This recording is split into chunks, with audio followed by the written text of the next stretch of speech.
Artigo 304. Poderá a duração normal do trabalho ser elevada a 7 horas mediante acordo escrito, em que se estipule aumento de ordenado correspondente ao excesso do tempo de trabalho, em que se fixe um intervalo destinado a repouso ou a refeição.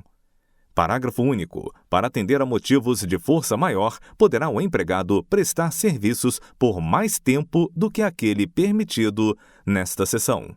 Artigo 305. As horas de serviço extraordinário, quer as prestadas em virtude de acordo, quer as que derivam das causas previstas no parágrafo único do artigo anterior, não poderão ser remuneradas com quantia inferior à que resulta do quociente da divisão da importância do salário mensal por 150 para os mensalistas e do salário diário por 5 para os diaristas, acrescido de pelo menos 25%. Artigo 306. Os dispositivos dos artigos 303, 304 e 305 não se aplicam àqueles que exercem as funções de redator-chefe, secretário, subsecretário, chefe e subchefe de revisão, chefe de oficina, de ilustração e chefe de portaria. Parágrafo único. Não se aplicam do mesmo modo os artigos acima referidos aos que ocuparem unicamente em serviços externos. Artigo 307. A cada 6 dias de trabalho efetivo, corresponderá 1 dia de descanso obrigatório, que coincidirá com o domingo, salvo acordo escrito em contrário, no qual será expressamente estipulado o dia em que se deve verificar o descanso. Artigo 308.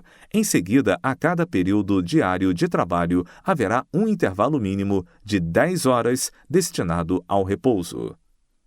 Artigo 309. Será computado como de trabalho efetivo o tempo em que o empregado estiver à disposição do empregador. Artigo 311. Para o registro de que trata o artigo anterior, deve o requerente exibir os seguintes documentos: Alínea A. Prova de nacionalidade brasileira. Alínea B. Folha corrida. Alínea C. Prova de que não responde a processo ou não sofreu condenação por crime contra a segurança nacional. Alínea D. Carteira de Trabalho e Previdência Social. Parágrafo 1º. Aos profissionais devidamente registrados será feita a necessária declaração na Carteira de Trabalho e Previdência Social.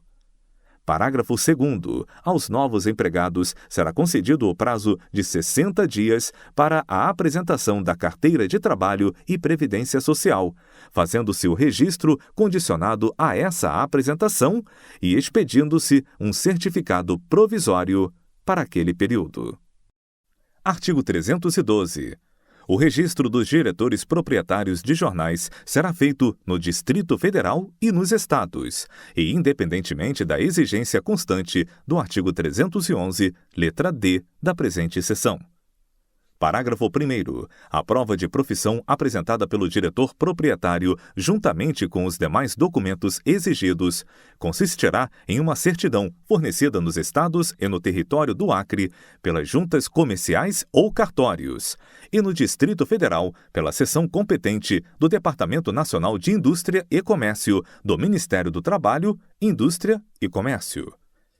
Parágrafo 2º. Aos diretores proprietários regularmente inscritos será fornecido um certificado, do qual deverão constar o livro e a folha em que houver sido feito o registro. Artigo 315. O governo federal, de acordo com os governos estaduais, promoverá a criação de escolas de preparação ao jornalismo, destinadas à formação dos profissionais da imprensa. Artigo 316. A empresa jornalística que deixar de pagar pontualmente e na forma acordada os salários devidos a seus empregados terá suspenso o seu funcionamento até que se efetue o pagamento devido. Parágrafo único. Para os efeitos do cumprimento deste artigo, deverão os prejudicados reclamar contra a falta de pagamento perante a autoridade competente e proferida a condenação, desde que a empresa não a cumpra ou, em caso de recurso, não deposite o valor da indenização. A autoridade que proferir a condenação oficiará a autoridade competente para a suspensão da circulação do jornal. Em igual pena de suspensão incorrerá a empresa que deixar de recolher as contribuições devidas às instituições de previdência social.